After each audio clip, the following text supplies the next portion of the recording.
Hi, I'm Jay from TechForce, a cybersecurity services company based in Aberdeen. We work with clients across the UK. Our mission is simple: to protect businesses from cyber attacks. Back in March 2021, National Cybersecurity Center, NCSC, has published a report around cyber attacks on education sector. The emerging cyber threats on schools, colleges, and universities. What kind of threats they are facing, how they could protect themselves online, right? And also, we did see a prominent cyber attacks on UK universities very recently.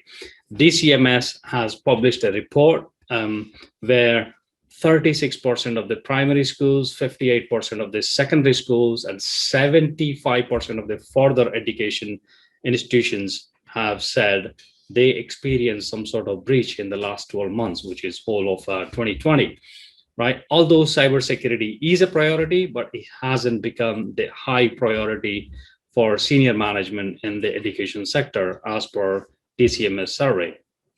That's exactly why we are here. Our two panelists, Garry and Greg, are going to discuss their views and share their thoughts on the education sector, cybersecurity in the education sector, the landscape of the cybersecurity, and how to build the cyber resilience in the sector. Garry is currently working in cybersecurity in the education, and Greg had experience in working in a similar role, right? So without a further ado, let's get into it.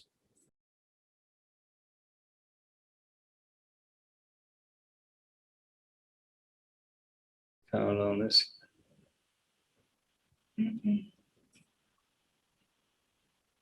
Brilliant. Good morning, everyone. Thanks for being here today. We have two fantastic panelists, Greg and Garry. We will be discussing building cyber resilience in education sector today. And Greg has worked in education sector in the past. Garry has been working in the education sector, and he currently is working as well. So the plan for the day is we will do the introductions from both, and we'll get statements on the current landscape, and then we'll jump straight into question and answers, panel discussion.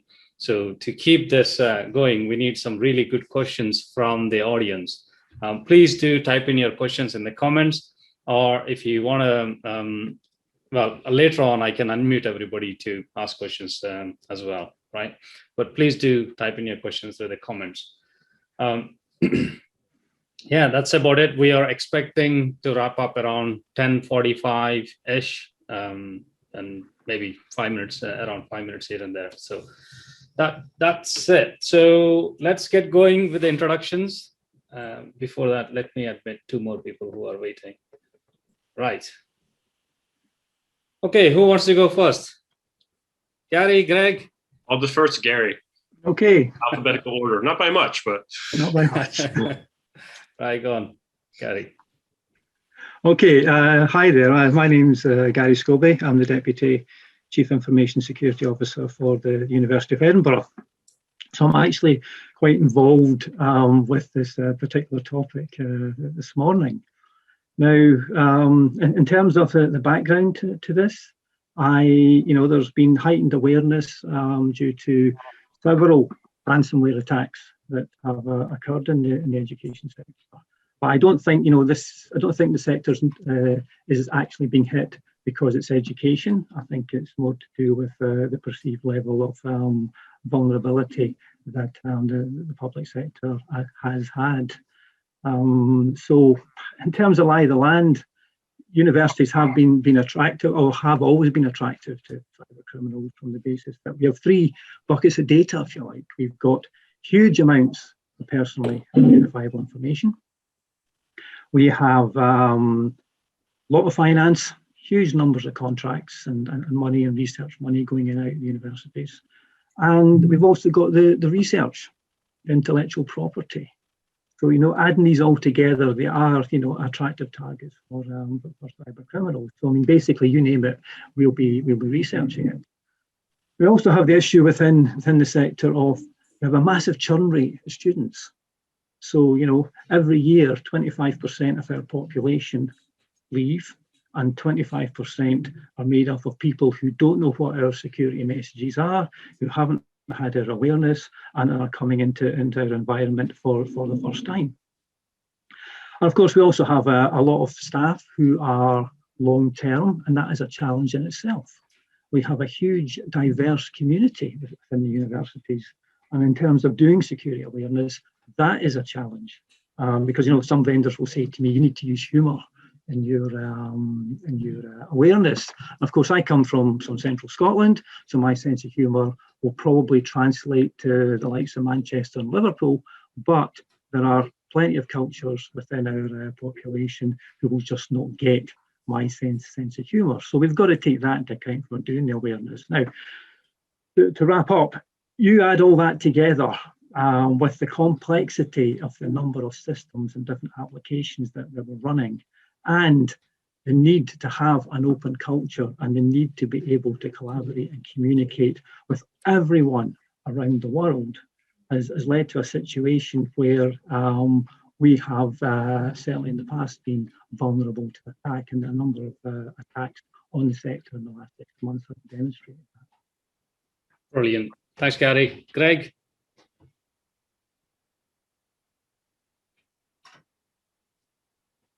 Greg, you're on the mute.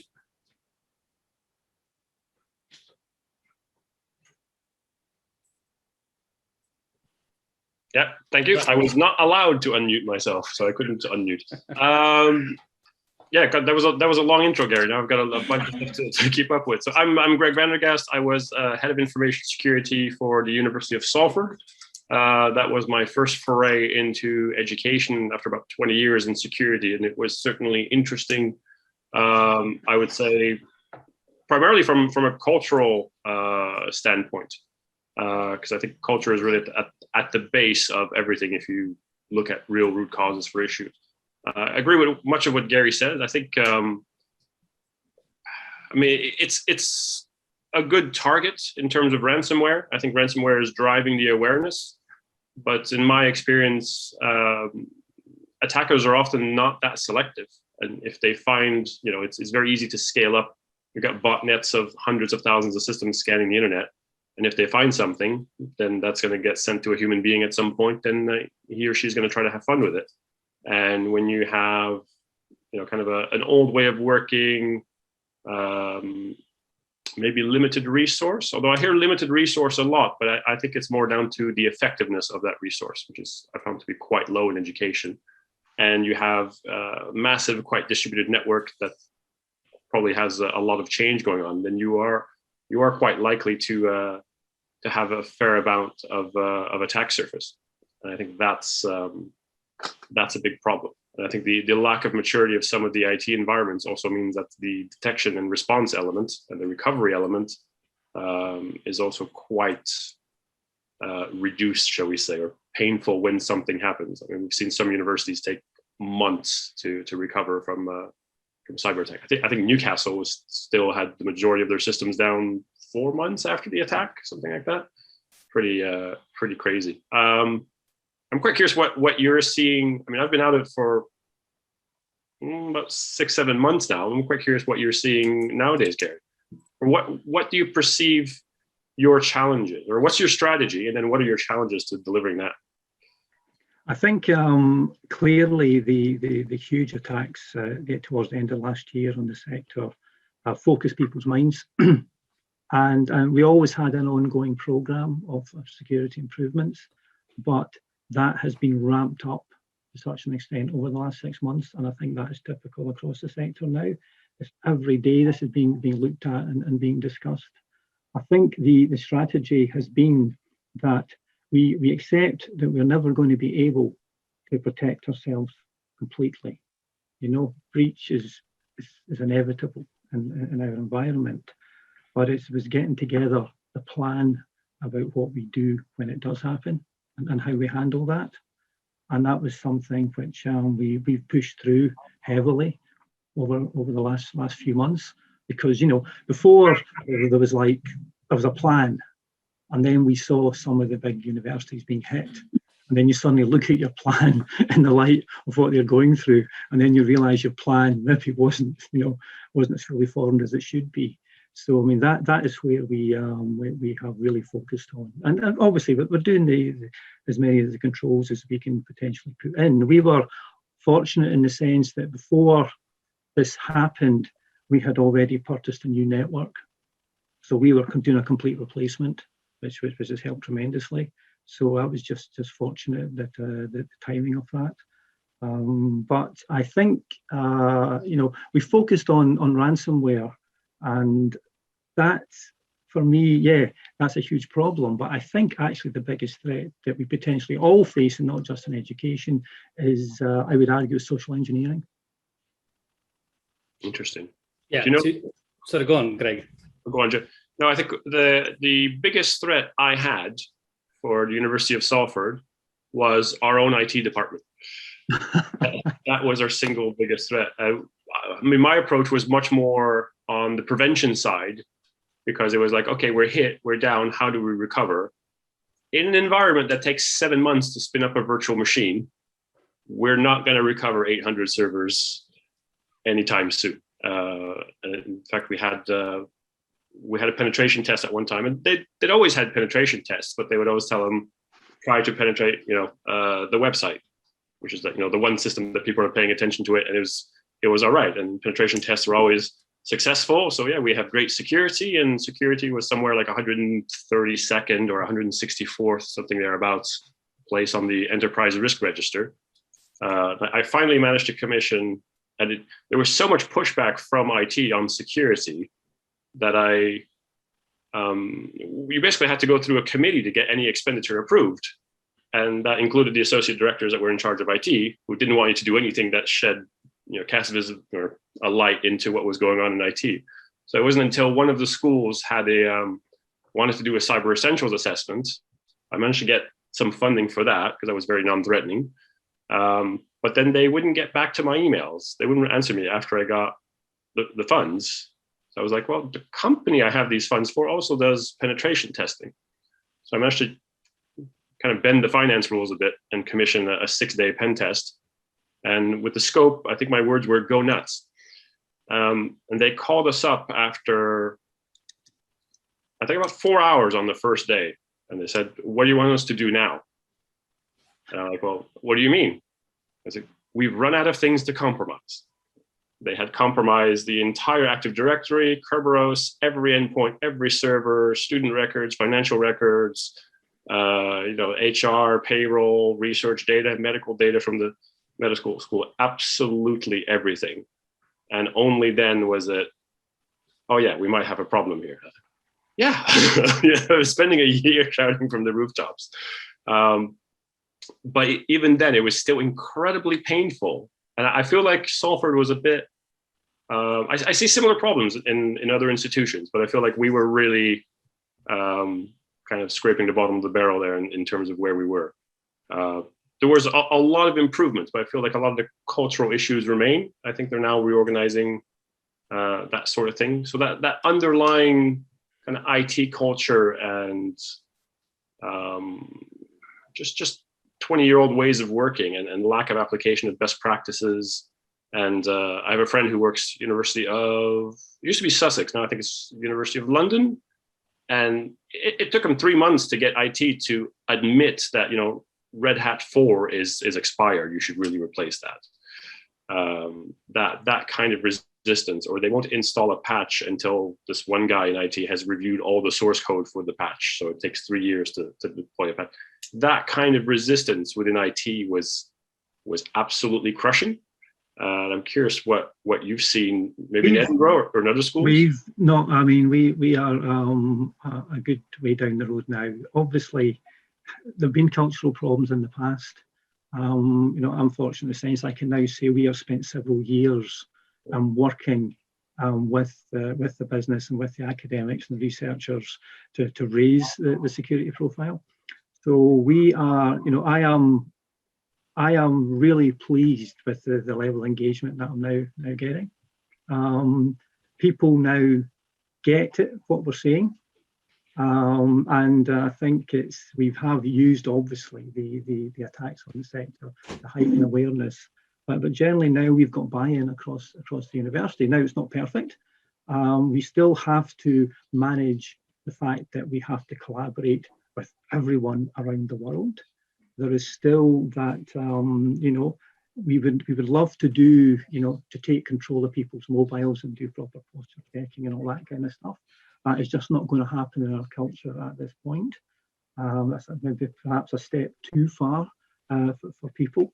But it's the culture is that someone needs to do something or connect something, then they have to do it in order to do the research, and it's our job in security to make sure they can do that securely. So it's not a case of, I don't work in an environment where I can just say that is bad and that is bad and that is bad and you can't do it. I have to find ways of meeting what the business needs to do. And but there is less of a tension now that I find. And I don't know whether, I actually don't know whether this is a generational thing. Whereas that, new people coming into the organisation who are younger, who've got a different perspective on social media and on networking, and perhaps they're getting it more. I don't know. It's an interesting one, but I'm seeing huge improvements now, and certainly in the area I'm working. Gary, did you always work in education? I have done I worked. It's a long story, so I won't go into it. So we'll just say yes. Right. Okay. Yeah. Okay. I'll ask this question. I've worked in private before, but yeah, let's just say yes. Okay. I'll ask this question to Greg then. Greg, I know he worked in education for only a couple of years, but before that, you worked in private sector. How is it different from private sector doing cybersecurity in private sector and the education? It's interesting because I've worked in places that had like really, before joining Salford, I worked at Capita, and some of the security stuff there was shocking. But they knew they were doing it wrong, like they were just deliberately covering stuff up and that kind of stuff. I'm sorry, Capita, but every time I mention Capita, people from Capita are like, yeah, I know. And there were tons of money, and it was a bit tick boxy, and it's a different culture. Whereas in education, at least in Salford, it was bad, but it was bad for different reasons. So lack of security resource. I mean, we had zero budget, literally no budget. And they thought one security person could secure the entire university. And this meant, I was hired as a basic low-level information security manager with no resource, no staff, no nothing. And I eventually asked my boss, like, why did you hire me? And he told me, you're the only one that didn't run away. So, but the issues that we had was, they're just kind of oblivious to it. And it was, instead of that corporate culture where sometimes they cut corner on security and tried to hide it, in this case, they didn't want you to look at anything, but they seemed incredibly comfortable with doing very dangerous things. I remember, when we did that penetration test, there was like global admin credentials and scripts running all over the network. The entire network is addressed, the entire internal network addressed with public IP addresses, which is not a good idea. And we had, at some point, I'm like, how do you guys do remote software distribution? Like, how do you send updates and patches and stuff? And they're like, oh, we have this NAS that sends out the software. And I was like, well, what do you mean you have a NAS? So what they meant by NAS, which is supposed to be network attached storage, is someone's home computer running a 13-year-old unpatched version of Apache, hosting the files with a dynamic DNS mapping on someone's home broadband connection, hosting the files in a wrapper that had the admin credentials so they could install themselves and people could connect to that and download it. I'm like, this is not a correct way of doing things. But it was like that all over the place. Did the uni not have a security person in the past, or is it an awareness issue across the board? There was a contractor before I came, but it was very, pick and choose issues, very reactive. There was no visibility. So it was one of the very first things I tried to do. Like, guys, you have no asset management. IT is we have asset management. You do a great job of asset management. Like, you have spreadsheets that are like 4 years out of date. that are missing 20% of your assets. Like you need, and we brought Tanium in because like, guys, you need real discovery. Like start putting agents on systems we know about. Those agents will in turn detect anything communicating on the network and go from there. And after that pen test, we finally got some resource to implement that stuff. And I mean, we patched, there are 38,000 critical patches missing. We found hundreds of hosts that no one had a clue about. The problem is, though, I think when you reach that point, is that the basics are hard to do. Yeah, it was so hard. So hard to get anything done. And there was a lot of, I remember having no visibility from the security function. I remember early on, like, MFA, what do we do? Oh yeah, MFA, conditional access, it's all enabled. And, it's like 8 months down the line, someone happens to be screen sharing something during a meeting. And in the background, you see they're logged into 365 and they happen to be on that screen. And you see the MFA switch. I'm like, that's not on. Mm-hmm. You told me 8 months ago this was on, and there was absolutely no way of validating that. So that complete lack of visibility was really, really difficult. And I think that's, and one thing I'm not seeing a lot of companies, even in the private sector, do this. But one thing I've never seen in universities is a really kind of board level security program. No one's, first document, took me a year to get it signed. First document I wrote was executive charter. The vice chancellor's executive team recognizes security is this. It needs to do this. This is its mission. This is its mandate. This is its level of authority. It needs direct technical visibility to everything. It will have involvement in projects. It will have involvement in change. And as part of implementing all this, we will create a program and we will document how, every part of IT and business process that affects security, we will write it in such a way that it includes security. So how we do asset management, again, asset management, doing the odd ping scan once a month isn't enough. Manually collating stuff in a spreadsheet isn't enough. It has to be done in a way that can, detect hosts based on traffic, that kind of thing. How we do patching, it has to be automated. It has to be technically validated. It has to be this, it has to be that. How we do software provisioning.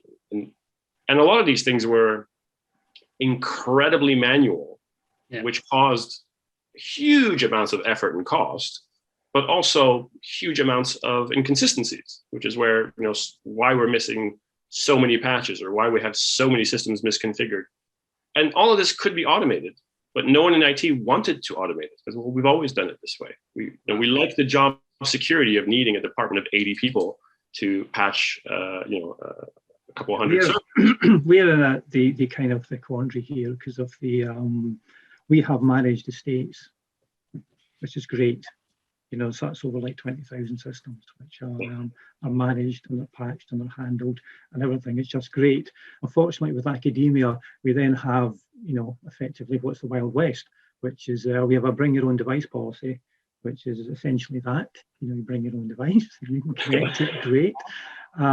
We've just put out a standard on BYOD, which has been really well received around the business, because we are trying to address that now. But we have that difficulty that the way we are structured, effectively the three colleges, they have their budgets, they have a certain autonomy, they will take central services, but if they want to go off and do something and spin something up in some cloud someplace, they can do that. I won't necessarily have sight of that. I'm gaining sight of that, I'm gaining visibility of that, and we have now, documentation in place for researchers to tell them, but if you're going to do something, these are all the kind of things you should be doing. And if none of this is clear on this 2 pages, then contact us, and we can assist with that. But we have that difficulty, so we are doing well with a managed estate and keeping that up to date and patched and done properly. Yeah. It's the unmanaged, and the danger, of course, in our environment is that from a cyber, a criminal perspective, hacker perspective, if you can, attack the unmanaged parts of your organization and then use that to attack the managed, then that is an issue. On the point, Garry, what makes the educational institutions easy targets for threat actors, bad actors? I think it's unmanaged systems. Certainly in my environment, it's unmanaged systems. I mean, there's it's harder. We do red team tests and that, and we've done this for a couple of years now. So we started from a place, and we've moved on a lot since then as a result of these red team exercises. So we suspected we knew where the problems were. We discovered them, and then we fixed them. But the worry, from my perspective at the moment in education, is the unmanaged systems. Unmanaged systems and the unmanaged systems. So you can build, you can do whatever you can in order to protect the organisation. But if you're allowing someone to wander in behind the firewall with their own mobile, then that's a problem. Yeah. Or they can bring a laptop in and just connect to your Wi-Fi, then that's a problem. And that's a challenge for the organisation, because the level, it's not that we can't do, technically, we can handle that. It's just that at the moment the negotiation between the business and security is such that we can't do everything we would wish to do in order to protect. So we have to do a lot of awareness around these pieces because of the unmanaged systems that are still available. Brilliant. Greg, you're saying something. Yeah, no, because I want to go back with like a couple of things that Garry mentioned, like especially the academia and research side. They're the ones often spinning up a lot of the shadow IT and very difficult.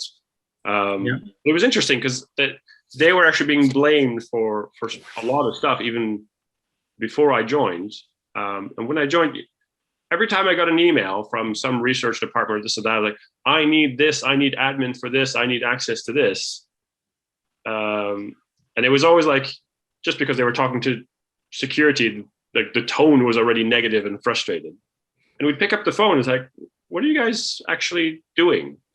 Can we come down and buy you a cup of coffee? And they'd be quite apprehensive. And just sitting there and listening to them and trying to understand what they're doing and showing some interest in it, because a lot of it's quite fascinating. Within 5 minutes, they're like, look, these guys are actually listening to us. And so many times it turned out, well, my answer to them was, you don't need this. Or rather, the only reason you need all these exceptions and stuff is because the IT you've been provisioned doesn't suit what you're trying to do. Because there was this massive disconnect between the centralized IT function, who this is what an IT function should look like, and what people in the business are actually trying to do, which is it happens in private, but in education, it's really exacerbated. So we've managed to address a lot of that. Yeah. And I say we just rolled out, there was always a research checklist, which is basically on 2 pages, which researchers went through when they were spinning up a research project, and all the kind of things they needed to do in order to get that off the ground. But there wasn't equivalent for the actual security aspect of it. So we've put that together in conjunction with the medical college. And that has just rolled out, which is great because it was exactly what they were looking for. So it's not that they didn't, it's not that they weren't thinking about security, but it just wasn't in a format that they could suddenly take and deal with and understand. And it's when I got that after speaking with them, because I was speaking with academics, it was just like, yeah, we understand what you're saying, but we've got all this huge amount of work to do. And if what you're giving us isn't going to reduce our to-do list, then it's never going to happen. And so the engagement's been good. We're hoping, and the intention is that over the next 2 weeks, the various committees that are looking at what we've done, and we're hoping then to actually roll that out over the other 2 colleges. So we've actually got a common set of process and questions and things to do if you're actually going to be, So essentially, if they can't use, centrally provided infrastructure and it's not going to meet their needs, then we've now kind of documented out for them what they need to do and how they need to follow it through in order to do what they need to do securely. So that's been a big step forward for us. huge part of our problem is the lack of agility in IT. It just couldn't accommodate what they needed to do. And it was, I mean, part of it's because they're doing all kinds of different things, but the other part is our IT was just really not agile. It was quite interesting that once we started talking to them, and within 5 minutes they were smiling, and then 20 minutes later, do you guys want to see the research? And it tours around, and next thing you know, it's like they really appreciate it. We're trying to fix, not give them all the security exceptions, but like, I'm not going to give you this, but I'm going to try and make sure you're provisioned the right thing so you don't need to do it, which then has other benefits because you're getting something more fit for purpose. And they became our biggest allies. There's so much pushback to say rolling out MFA from the IT organization, and we had the research centers that we had built a relationship with. They're like, we want MFA, we will happily try it for you. I had that from the medics a couple of weeks ago when I was in their quarterly meeting, which is nice because I get invited along now to be there and take questions. And they were actually saying the same thing to me. They actually asked me, why can't we have posture checking? And I was like, wow. I mean, this is like because anytime they've raised it before, people have gone, no, you can't do that. This is my mobile, and you're not putting an agent on it, and you're not going to do this, that, and the other. And now they're coming to and saying, why can't we do that? And I'm going, because of the pushback we've had. And so I don't know. There's, as I said to you about 20 minutes ago, I don't know if this is a generational thing or a cultural thing now. It's slowly coming up that the old academia is slowly, very slowly moving away, and people are coming into the business that are more aware and astute now as to what needs to be done. I mean, we had, I felt like the researchers, and also because a lot of the research is working with industry, and they were genuinely concerned about their research. And I think it used to be also researchers that you discovered something and you immediately published it, whereas now you discover something and you do 2 years worth of research. So you build up this incredibly valuable bit of IP and then you publish it. So you want to protect it during that period. But I found research to be research in some of the academia very supportive, far more than the internal IT function, which you'd think it would be the other way around. And I don't know how other schools are, but most of the senior leadership, so the vice chancellor, they're academics as well.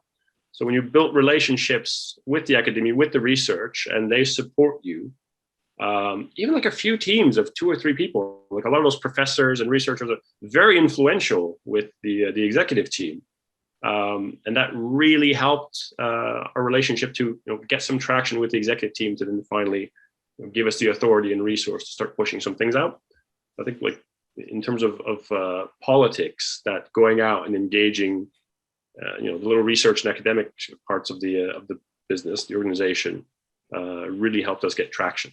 I see a lot of people being incredibly frustrated, but to me, like the biggest thing was just stepping out of that silo. I'm IT, I'm security. Like things started moving when the vice chancellor gave her annual address, and everyone cleared out at the end of it. And I went down to the stage, I made a few comments about her speech, and I'm trying to do something similar with her security. Can I buy you a cup of coffee? And next thing you know, I went from no one to being in the executive suite, having a discussion with the vice chancellor. So that really helped kick things off. So yeah, people. That's exactly my next question. Go on. So it seems to be a challenge in lots of organizations, especially in public sector, influencing the board, influencing in the senior management, and take a top-down approach of buy-in into the cybersecurity program, right? But Garry mentioned in the past as well, he has a good support from the top. How did you get there? What did you have to do? How did you influence the board, Garry? We got a new CIO 7 or 8 years ago. And when he came in, he realized there wasn't a dedicated security function within the university. So that was part of his strategy coming in, to actually have that created and to actually have a CISO, and a CISO that would report to him, because he actually reports to the principal and the senior team at the top. So that this has been a long-term thing. So that actually happened almost 5 years ago. So we had that. So basically, the CISO reports to the CIO, and the CIO reports to the principal, basically. So we had that direct line of communication in. So the CIO who came in realised that was the kind of structure that was needed. And that was absolutely correct. So from that point onwards, so, I feel, we're not perfect and we've got a lot of work to do yet, but we're in a far better position now because of that. So we have the buy-in. Now, still don't have the budget I would like, because obviously I can just give me money and I will spend it on stuff. And there are, and obviously since the pandemic, there has been, very, very severe discussions over, how money is spent and where it's going to be the best options for us going forward. But there is no doubt in my mind that we have the buy-in. That's the whole story, of course. So yeah, we get what you're saying, but you're still not going to give you the money to do this, or you have to find some way of of doing this. But this is the bottom line. So there is that. There are the big discussions, and that's always been the case. And obviously the pandemic hit the sector hard. Because one thing I should say with universities, people think, yeah, the pandemic happened last year and that was a big hit, but that's actually a 4-year hit for us, because that cohort of students that what we achieved last September, they stay with us for the next 3 years. So the actual hit for us financially is stretches over several years. Did it affect the newcomers as well for the new intakes? Yeah, it's a complicated picture this year. Obviously, then Brexit again was yet another hit, right? And that was another complication. But it's looking a lot healthier now. Let's just say that. Good. So, we've actually had it's looking like we've had an increase in the number of applications from outside the EU. This slight drop in EU students, so it's actually looking a lot better now than we actually hoped. So awesome. That's good. Greg, anything else to add for influencing the board? I know we did a big podcast in the past. That support is hugely important. One thing I've been preaching lately, this is probably more difficult in education, is well, first of all, we're not the best communicators in IT and security. So any kind of, if you're in the leadership role, any kind of like investment, mentoring, personal coaching, you can get in communication, storytelling, analogies. Don't run to the board and start talking about SEAM because they won't know what you're on about. But for example, I just did a recent kind of board level-ish presentation, well, to the CTO, just to highlight the strategy. And it's, this is not education, but, our sales team are maybe, miscommunicating product capabilities to customers. That's creating pressures on engineering. That's causing maybe processes to not be followed, potential quality issues, security issues. We're spending a lot of time reviewing RFIs, a lot of money and time. So we can maybe anticipate that, shorten the sales process. We could advocate higher security features in our product, use that as a way of justifying price point or even raising awareness of it and drawing customers away from our competitors that may not have the same level of features. None of these have to do with risk. They're all like business enablement. And I think you see in university, like people want peace of mind, but especially on the research side, the grant side, it's a concern. Everyone wants Cyber Essentials. Everyone wants these other certifications, but I think you can go above and beyond and kind of market security as a business enabler and a plus. And the other thing is how positioning your security organization is very altruistic. You really have to be in touch with the business, anticipate the business's needs, and make sure that they are enabled the second they get there, instead of being the department of no. So just making it more business relevant, more about the bottom line, more about enabling and accelerating things will get you far more traction than talking about risk. Sorry. You just leave it inside, please. Yes. It's always the bad timing. And one of the analogies I gave is it's kind of like your kids. You want to protect your kids, but if you tell them no, you can't go to the rock concert, they're just going to resent you for it. So you're better off doing the things that your kids want to do, have fun with them, grow with them, teach them stuff, make the relationship interesting to keep them close, and then you can protect them without them even knowing you're protecting them. So that's just a way of approaching it that gets a lot more support from the business people in the organization. Yeah, it's a real contributor rather than a cost center. Absolutely. And both my daughters ended up in the industry as well. Well, there you go. That's brilliant. Ended up doing cyber. So, yeah. But no, you're absolutely right, Greg. That's it. Like I said, I am. We were there 5 years ago where we didn't have that level of communication and then that structure in place, and now we do. And it has taken. It's been a good few years to. You build that relationship, and it's based more on contributing to the business rather than being the police.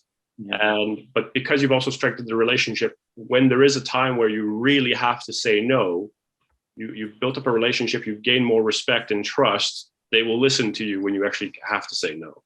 That's the other side of that. Yeah. Yes, we've produced, one of the big issues within my area is procurement, public sector procurement, because I think that really, especially in cyber, it really gets in the way of doing things. But it is what it is. And we have to, I just can't suddenly see something that's great, exactly what I need, because then I have to go through all the hoops through public sector procurement in order to buy something. But what I did do was produce a good checklist to do with to give to vendors. So if anyone was running a procurement and it had a security element, or they thought it may have, then they could actually give this to vendors who would then, answer, a dozen questions or so in order to gauge their security posture. And then we actually put guidance in for our users and our researchers so that they would actually help them interpret the answers that the vendors would be giving. And we were there as a backstop for them that, okay, we got this, the vendors responded, but we're not sure about the answers to some of these questions. Can you take a look over it? And that was a big thing as well, so basically it meant that, for every other procurement that was going on within the university, there's a security element that's in there, it's documented, and the expectations from this piece has been fully explained to the people who are running the tender. And that's helped as well.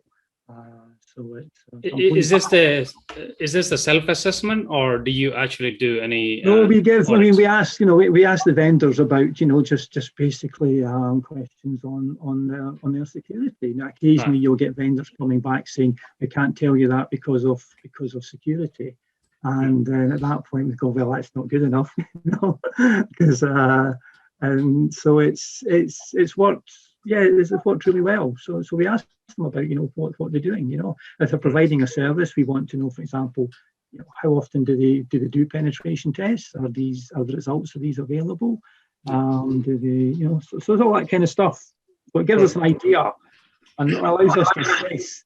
If they're taking it seriously, security, the questions are absolutely no bother to them, and they can just give us all the stuff.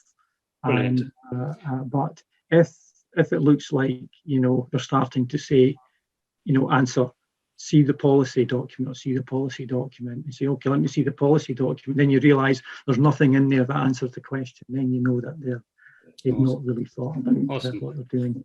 Greg, I know you need to leave soon, so I have a couple of questions. Right, go on. You're going to say something. I just want to say, ultimately, it's all about getting that support. You've got to build the relationships at the top. You've got to build the relationship, laterally, research, academia, whatever.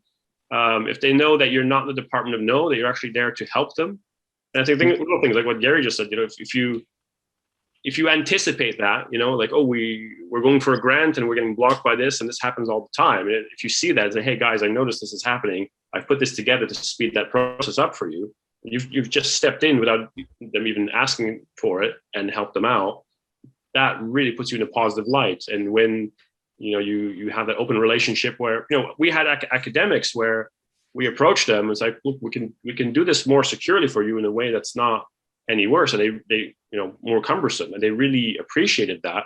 And they would actually call us up. It's like, hey, did you know about this other research project? Because I saw them like unloading a bunch of computers, some curries. I don't think they imaged those and blah, blah, blah. I was like, oh, we'll go talk to them. And we did the same thing with them. It's like, okay, can we just get these these machines, we'll just put some agents on it.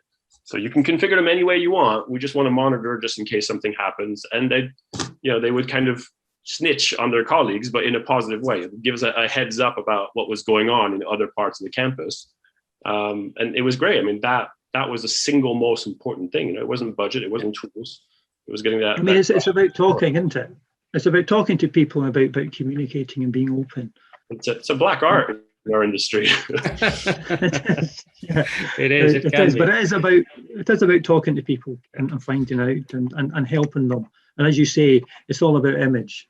I'm a big thing about that. I don't like the hoods and the dark glasses and sitting in dark rooms tapping away at computers. The image that cyber has, actually. I'm really keen on promoting the fact that we are open, that we are real people, and we do get it, and we do understand the pressures that people are under. And we're there to help, as you say. We're not there to say no. Some things I would like to say no to, but keep that to myself. On that note, I have a question. DCMS has published a survey recently where 90% of the organizations, especially in education sector, said the biggest threat they face is phishing emails. And Garry also mentioned on this webinar earlier. Greg, how do you deal with that challenge, the threat of phishing emails? And also, what do you think a ransomware policy should be for an organization? Well, I think with the phishing, it's a couple of things. Part of it's user awareness, but it's like Garry said, you've got such high turnover. You've either got really, really high turnover, or you've got people that have been there for a really long time, and it's old dog, new tricks type situation. Yeah. So that can be quite tricky. So I think the way you architect your email infrastructure, I think a lot of education uses Microsoft 365, and it actually works quite well because it's all kind of centralized, it's all cloud-based. If you've got E5 licensing, you can detect phishing links, mitigate, isolate machines fairly quickly. So it allows you, it's about having visibility to the email that's coming in and being able to act on it quickly and having maybe some automation from a technical standpoint. Ideally, you don't want people clicking on the links, but it happens. It's especially difficult in education. Yeah. So I think, funny enough, I think in education, you get huge challenges in terms of infrastructure because it's all over the place and it's shadow IT and this and that. Yeah. Even the shadow machines, the personal machines, whatever, they're still using the organization 365 email account, for example. So that's something that you actually have pretty good control over, I think. I don't really see that as a huge thing. I know I've heard the remote working, particularly because of remote access and stuff. I think that's a bit overhyped. I mean, if you had solid remote working before, whether it's 5% of your workforce or now 100% of your workforce, security-wise, it's the same. Capacity may have changed, but security-wise, more or less the same. Now, if you've started using more cloud-based platforms to make stuff accessible and those things are outside your domain, your control, then you have to pay attention to those things. But I think the remote working from a security perspective is only the scale of remote working has gone up, in my opinion. I know it's not a popular one, but maybe there's challenges I'm not considering. Maybe Garry's got. No, I would agree with you. I think the industry, certainly last March, was like, they're running around going, oh my God, everyone's at home, you're all insecure. We took the opposite stance because, people had enough problems as it was last March without us running around telling them they're so insecure because they're now at home. We had a VPN. We actually purchased a new VPN. Again, that was really lucky. So we had a brand new VPN, and it just got brought forward. So it was within under 2 weeks, and went live. So you're right. If people are accessing from home, but they're going through the VPN, then that's about. I remember they're working on the home machine behind a home router, which has network address translation, has basic firewall rules. They probably have automatic updates switched on. These are all things we don't have. So if anything, it's better. Yeah. Second part of the question, Greg and Garry both. So we have seen a number of prominent ransomware attacks recently and payouts as well. what do you think the company should the organization have a ransomware policy? Should they pay? Should they not? What's your views on it? To go first, I think ethically, you don't pay, but you have to have taken the precautions. You have to have a decent level of security, and if your backups are good, then you should be able to recover fairly quickly, especially in increasingly cloud-based and virtualized environments. Recovery shouldn't be that difficult. When you see an organization that needs 3-4+ months to recover, even at a basic level, you clearly didn't have things in place. And we had a similar situation. Yeah, we've got some backups, but your backup server itself is missing 25 critical patches, and you haven't mapped 2/3 of what needs backing up. So that's not going to work well. But if you've done, if you've got the asset management, if you know what your assets are, what your business applications are, where the data is, you're backing it up, you've got good restore process, it's offline, then you should be fairly resilient if you do get hit. Yeah, offline and not connected to the same network. Yeah. Right. The more you do that, the less, and the more institutions overall start doing it, the less profitable a target it becomes, and maybe they'll go elsewhere.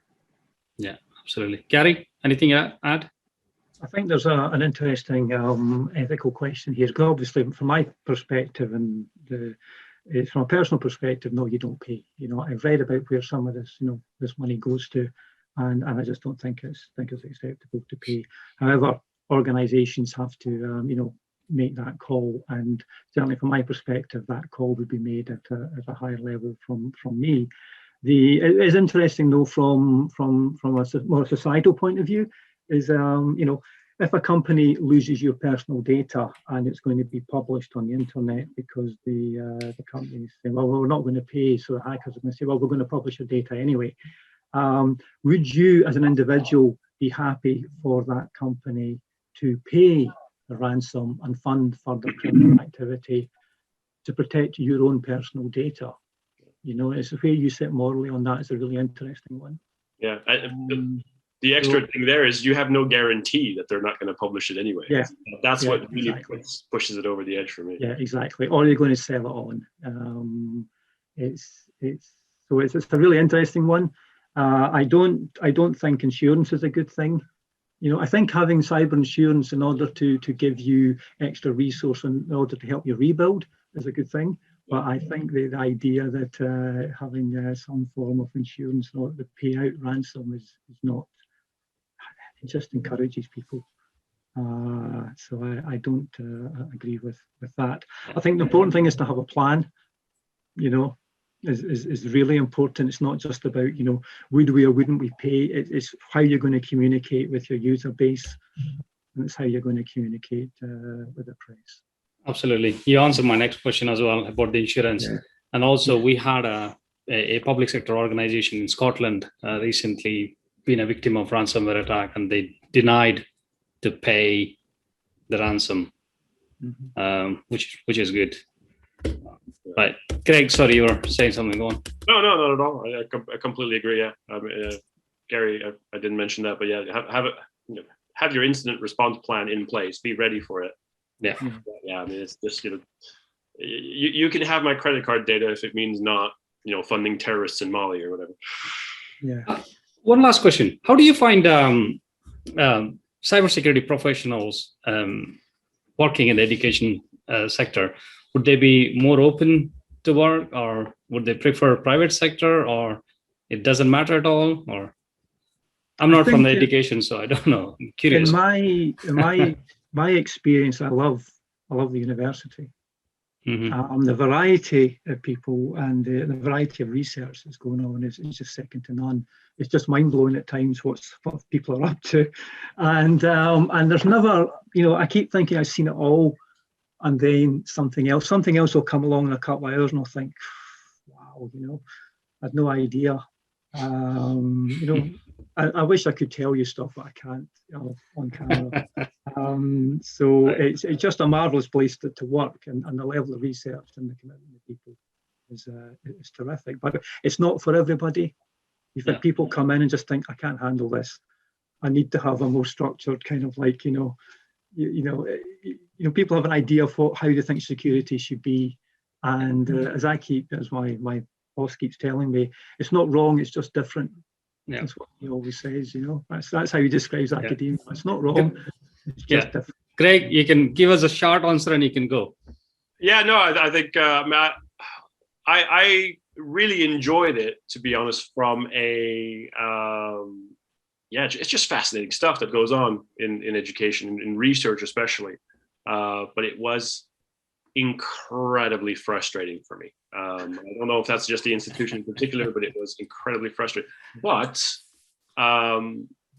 it forced me to go so far out of my silo and try to influence things. And that has become an incredibly useful skill set. I'd love to go back and do consultancy and help institutions set something up. But yeah, I'm going to stick to the private sector.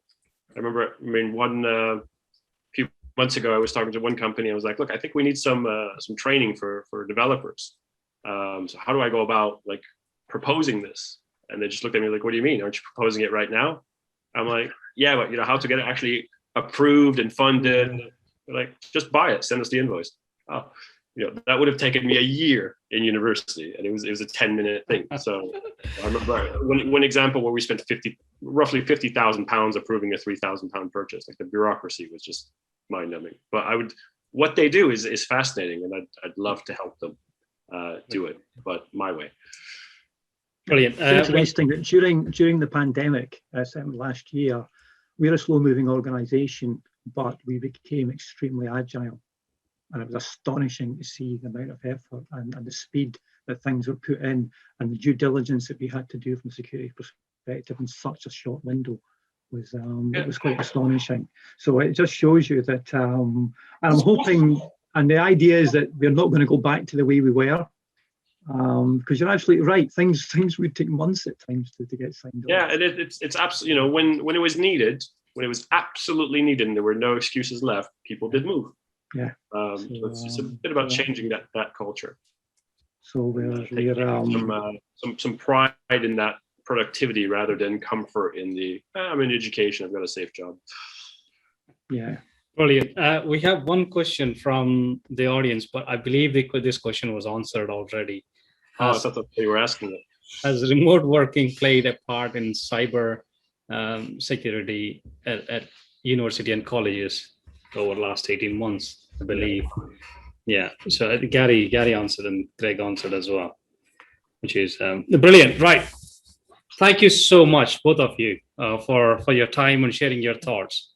Can't thank you enough. And Garry, enjoy your holiday. Hope you like the Ulapo. And Greg. Yes, I'll be switching my phone off. Actually, I won't be switching my phone off. 24/7. But yeah, thank you very much. Yes, I certainly will do. Thank you. We really enjoyed it. I enjoyed it. I enjoyed asking questions. So that's good. Right, brilliant. Shall we wrap this up? Okay, thank you. Right, thank you. Cheers. Thanks, everyone. Right, have a nice one. Bye-bye. Bye. Take care.